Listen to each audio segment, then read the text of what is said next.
Þetta náttúrulega bara áhuga leikhús og það engin peningur í þessu. Þú ert ekkert að fá neitt fyrir þinn snúð nema bara ánægjuna og upplifunina og vinskap. Það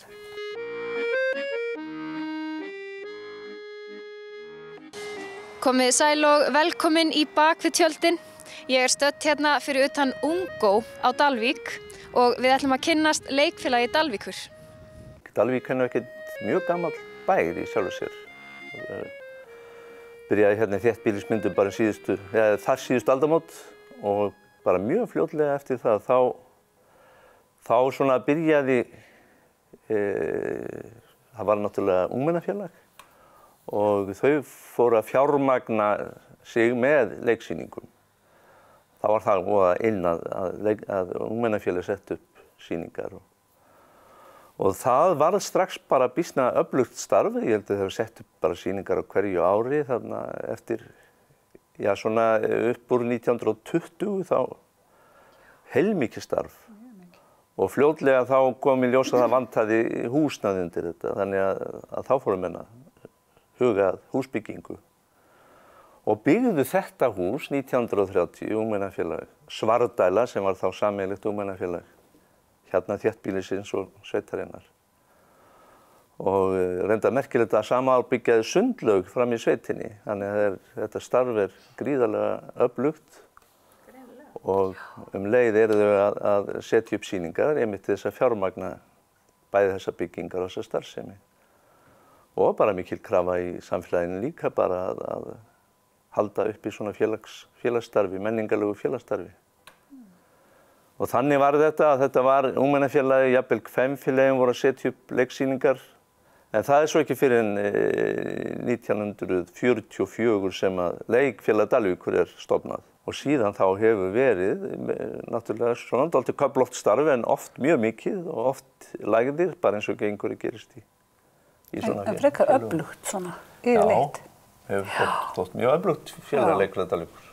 Já, þetta var mjög öflugt starf en mér datt aldrei í huga að ég myndi fara í það. En hvað gerist svo?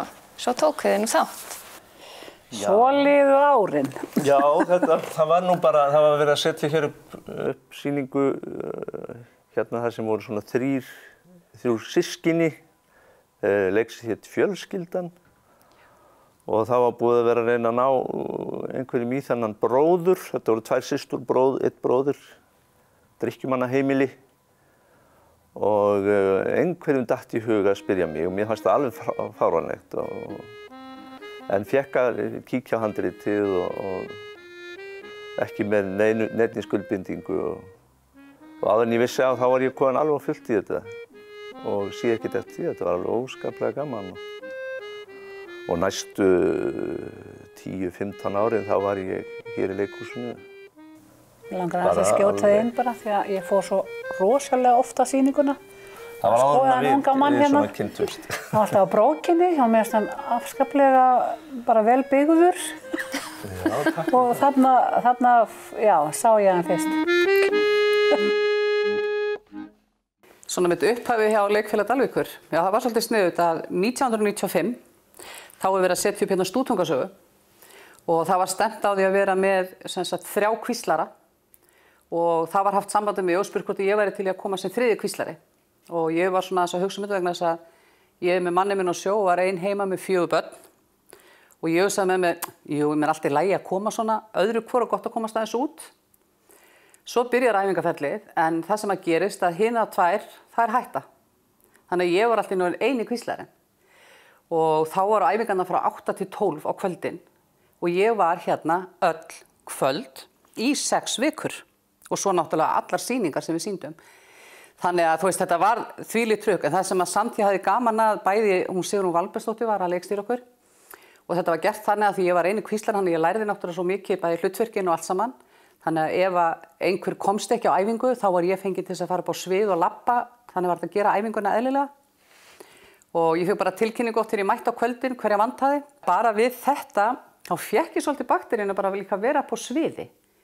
Og í rauninni eftir næsta stykki sem var sett upp eftir það, þá ákvað ég að slá til og fara upp á svið. Og það var stykkið að eilífu. sem eftir Árna Ibsen. Og það var rosalega krefjandi stykki vegna þess að það eru mjög miklar sviðskiptingar. Af því að stykki sjálft rauninni, þetta allt svona eins og litlar stuttmyndir, þetta bara eins og sett upp í eins og bara horfir á bíómyndir eða einhverja þætti. Og þá vorum við með Dagur Óskarsson, einn sem var algjör snillingur í að hanna og græja sviðsmyndina fyrir okkur. Ég var að fara að gifta dóttur mína og þegar ljós kom upp einu sinni þá vorum við sést aftan á okkur og við erum að labba inn á inn í kirkjugólfið, presturinn á mót okkur, altaristaflan fyrir aftan hann og svo sést aftan á sviðsgesti. Svo þegar við erum, kirkjugestin segir, þegar við erum að hálnuð inn, þá kemur blackout og í blackoutinu gerist það að við snúum okkur, presturinn fer fram á sviðið, kirkjutaflan, eða altaristaflan, hún fer niður og verður hurð. Þannig þegar ljós kom upp, þá er eins og við sem að labba inn kirkjugólfið, prest sést baki á prestinum og sést útidyrnar og kirkjugestum að snúa sig við. Og veistu, þetta var ótrúleg sýning og einmitt Árni Ibsen sem höfundur þessa leikrits, hann hafði svolítið gaman að því að hann hafði ekki trú að við gætum sett upp þessa sýningu hér í svona litlu leikhúsi. Af því að hún hefði verið sett upp annars staðar, þá var bara að gera svona götumynd, þar sem það var tekið bara í hverju, gastu fyrir með hverju húsi fyrir sig. En hann kom svo niður og sagði bara við okkur, hann sagði þetta var bara alveg stórkostlegt að horfa á þetta. Og þetta gekk allt alveg smurt. Og það er Dagur Óskarsson sem var yfirhönnuður hjá okkur þarna og hann var alveg snillingur í hugmyndum og hugmyndaflæði hjá honum. Hann var ótrúlegur sko. Og sem hann alltaf má gaman að segja frá því að forsetinn okkar trékallinn, hann Óli, það er hans smíði. Það er einhvern veginn orðið miklu meira að gera hjá fólki. Svo er annað hitt að við erum með öflugan kvennakór hérna á Dalvík og við erum með flottan kallakór og við erum með náttúrulega flottan kirkjukór og við tínum úr hjá okkur í þessa kóra sem er náttúrulega bara eins og rosa flotti kórar. En það er sko þessi tími sem að fer í þegar sérstaklega er verið að setja upp eins og við köllum stóra sýningar sem er 2 tíma sýning.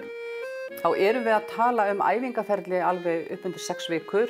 Kannski fyrstu 2 vikurnar er pínu slitið í sundur, þú ert ekki alltaf. En oft frá miðjunni ertu komin að æfa hverju einasta kvöldi og jafnvel helgar.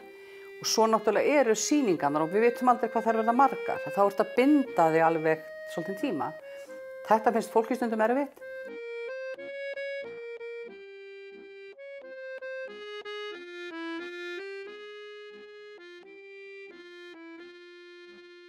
Ég var 15 ára gamall í grunnskóla og það vantaði einhvern til þess að keyra ljósin á einni sýningu. Og þá var einn kennari í skólanum, Arnar Símonarson, sem fékk mig til að koma og vinna með leikfélaginu. Og síðan þá hefur bara verið hérna í 15 ár. Þetta er bara svo gaman. Það er oftast er bara ógeðslega gaman að vera innan fólk. Þetta er náttúrulega bara félagsskapur, áhugamannaleikfélög. Þannig að hitta mikið af vinum og þetta leika fyrir fullansala fólki. Það er eitthvað við þetta bara, þetta er bara baktería. Ég tók þátt í einni sýningu, ekki sem leikari, en ég stalst upp á svið. Þá var ég mjög ungur og var að keyra hljóð minni mig frekar en ljós. Og það var svona bardagssena og allir með sverð og rosa flottir og hjálma og eitthvað svona alls konar drasl. Og þá stalst ég baksviðs, setti á mig einhvern svona hjálm og vantaði svo sverð þannig ég náði í herðatri og svo fór ég bara inn á svið og þetta var allt í svona slow motion og var flott. Þetta var múkslega gaman, það var margir mjög reiðir eftir þetta sko. Því að þetta var svona flottasta atriði í sýningunni og leikstjórinn var í salnum. Þannig að ég var ekki vinsæll akkurat þá.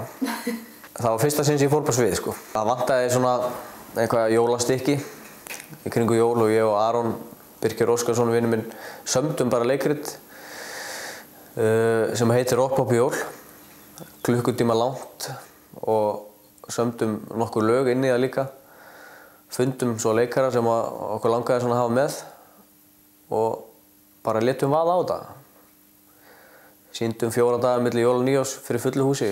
Þetta bara einhvern veginn kom út úr okkur, það var bara, við höfðum ekki undan að pikka á tölvuna sko. Það var eiginlega svolítið þannig. Í fullkomnu brúðkaupi. Það var fullt á alla sýningar og við þurftum að hætta sko af því að sumir gátu bara ekki verið lengur í þessu. En við höfum getað sýnt miklu fleiri. Æfingatímabilið var náttúrulega skemmtilegt bara frá upphafi til enda. Það var hlegið eiginlega bara frá því að fólk kom í salinn. Þetta var bara eitthvað annað að taka þátt í því sko. Ég náttúrulega lék í G-streng sko. Þá leikritið byrjaði þannig að við erum í rúmi og ég svaf hjá konu sem ekki kona mín sem ég að fara að giftast. Og svona sný mig við í rúminu og að klæða mig í mína brók sem ég held að sé mín brók en greinilega brókin hennar. Og svo stend ég upp sko, þetta gerist á æfingu. Þetta má örugglega ekki fara í sjónvarp sko. En svo stend ég upp og á svona að vera fram í sal og fólkið náttúrulega sér alveg hvað í gangi sko. Og það var oft mikið mál að koma drastlinu á mér sko inn í G-strenginn. Þetta ekkert hannað fyrir karlmenn sko. Og svo stóð ég bara upp og þá sá ég að leikstjórinn sprakk úr hlátri sko. Þá hafði önnur kúlan dottið svona út úr strengnum sko. Og þetta, ég þurfti að passa þetta mjög mikið að það myndi ekki gerast á sýningu sko.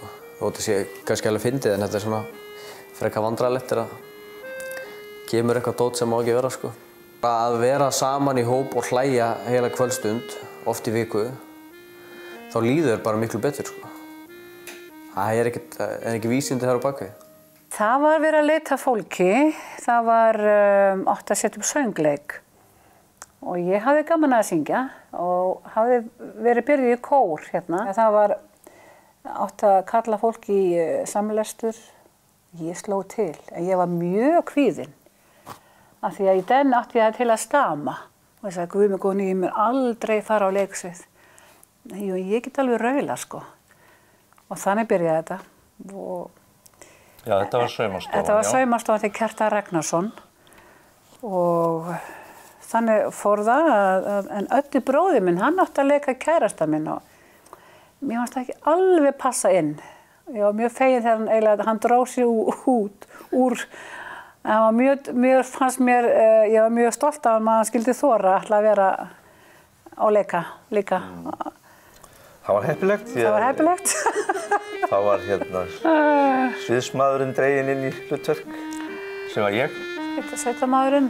Og við lékum hana saman í fyrsta skiptið. Ég léki Lillu, óskaplega heppin, hún var ólétt, hún búin að missa fóstur og var aftur ólétt. En Himmi, bjargvætturinn í grasinu sko. Já, hann tóknaði sér. Hann bara tóknaði sér. Svo sannarlega. Hann er enn að hugsa mig.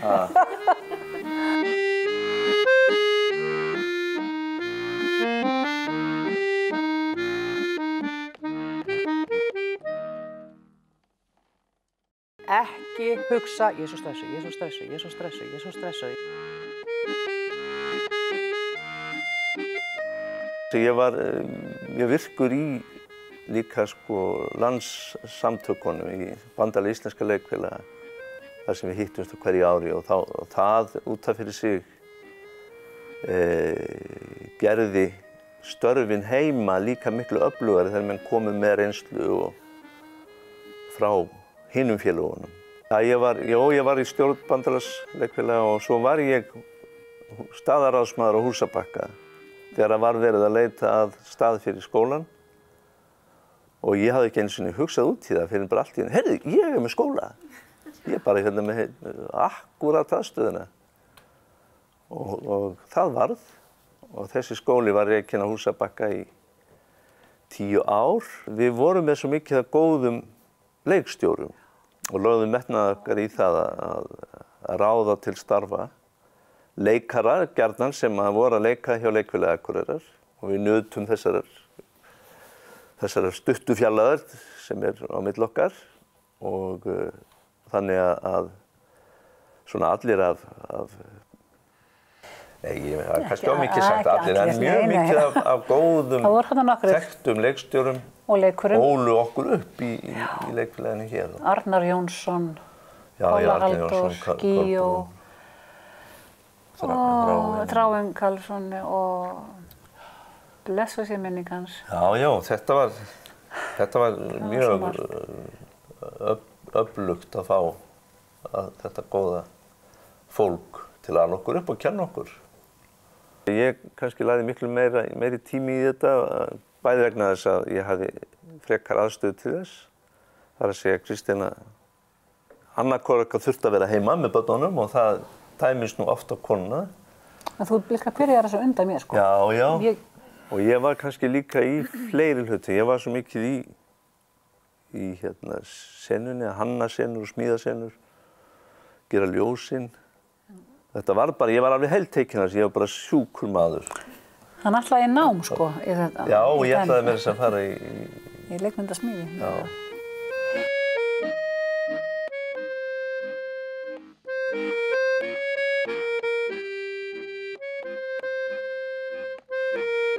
Hver er svona þín fyrstu kynni af leikfélagi Dalvíkur?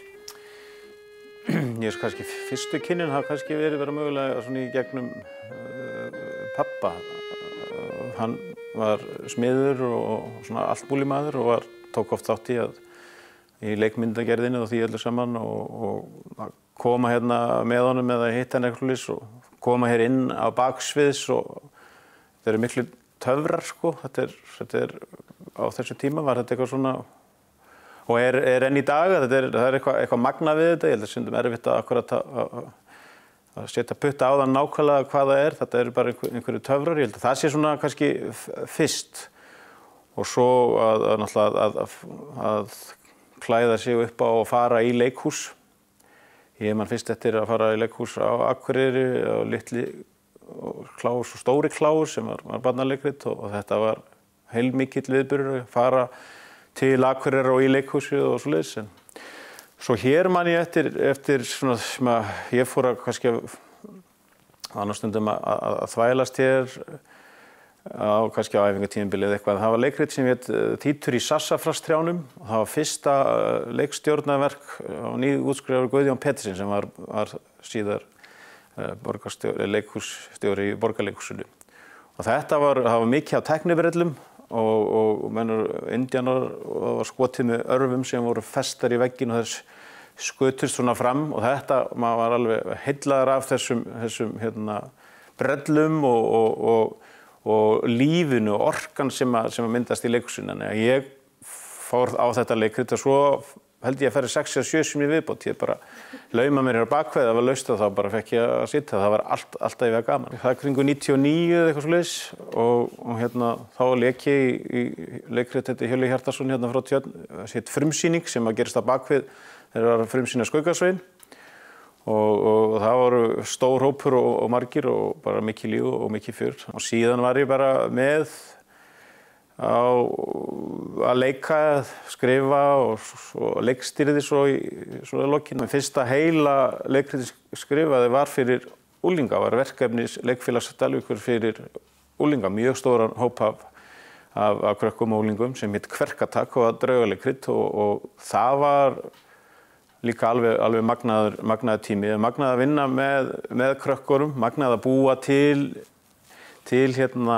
sjá þessa hugmynd verða að veruleika og það sama með leikhúsi, kannski hreifst maður því líka áður fyrr að eins og var með krakkana að það er allir mikilvægir þeir sem eru á bakvið eða þeir sem eru að leika og skiptir ekki máli lítið eða stórt hlutverk. Það var þetta áður fyrir maður hreifst að þessu á bakvið þegar fólk var kannski að vinna í fiski í 10 tíma og svo kom það í leikhúsið og smíða, æfa og bara fram að miðnætti. Enn og aftur er þetta þessi svona töfrar og félagsskapurinn, þetta fólk sem hefur svipað sýn á þessa hluti eða með þessa svipuðu orku sem að gera leikhúsið að því skemmtilega sem það er. Bæði það að fólk fái tækifæri til þess að skapa, það fá margir tækifæri fyrir þessum að þeim langar að gera, þeir eru góðir í tónlist, smíða og leika og skrifa og skapa. Það er góður vettvangur fyrir það er að nefna fullt fleira.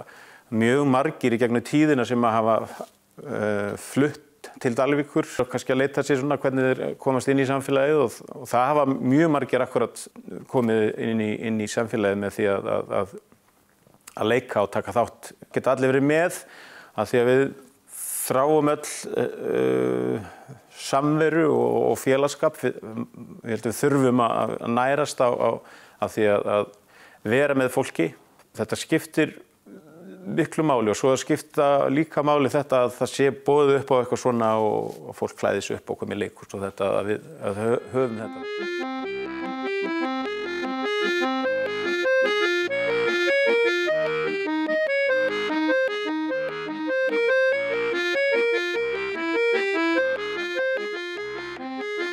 Við fengum allt inn á höfuði hérna, sem sagt 4 einstaklingar hérna á Dalvík.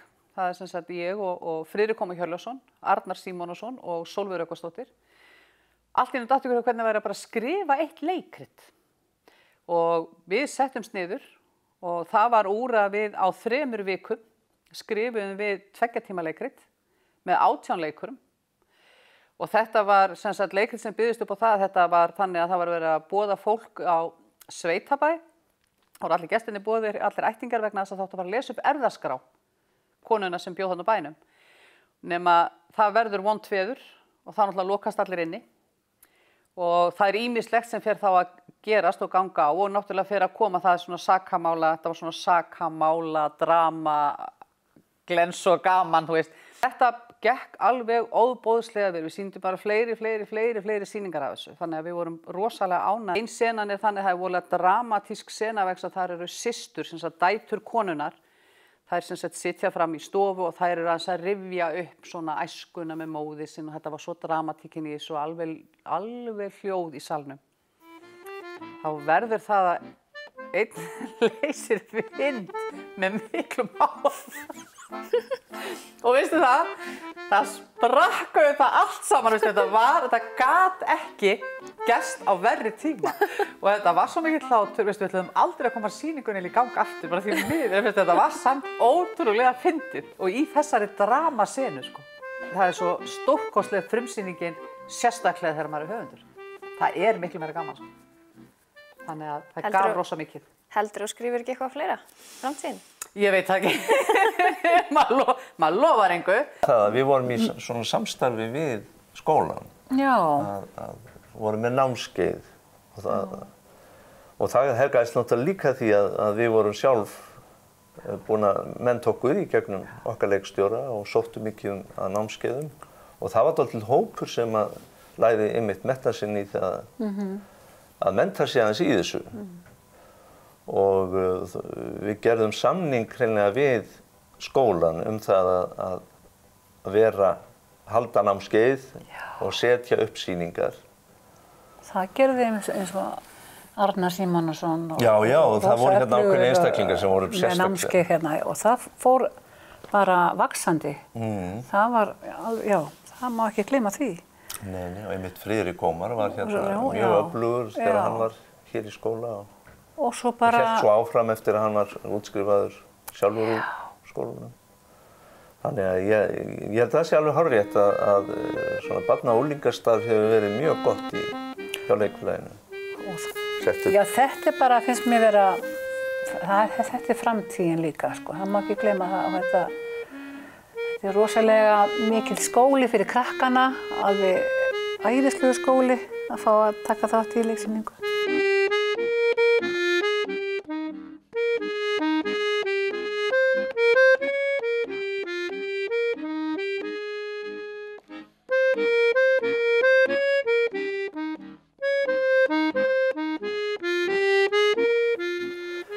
Já, við ætlum að syngja hérna lag og leikritinu Þið munið að Jörund sem að leikfélagið sett upp. Og sló alveg rækilega í gegn. 79. Já. Og var svona eitthvað alvinsalasta leikrit leikfélags Dalvíkur. Og þessi texti er við írskt þjóðlag, Bíum bíum bambaló.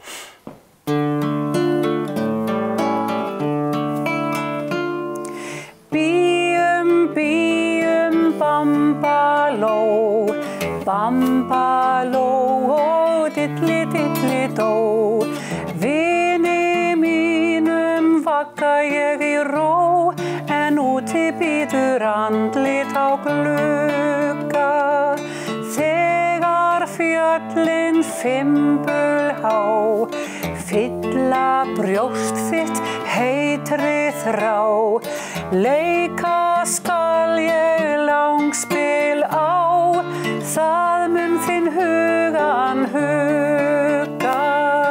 Ef þér sultur sverfur að, sauða kjöt ég hegg í spað, fljótt svo standi fullt með það, tunna hver dallur og dugga. Bíum, bíum, bambaló, bambaló og dilli, dilli, dó, vini mínum vagga ég í ró, en úti bíður andlit á glugga.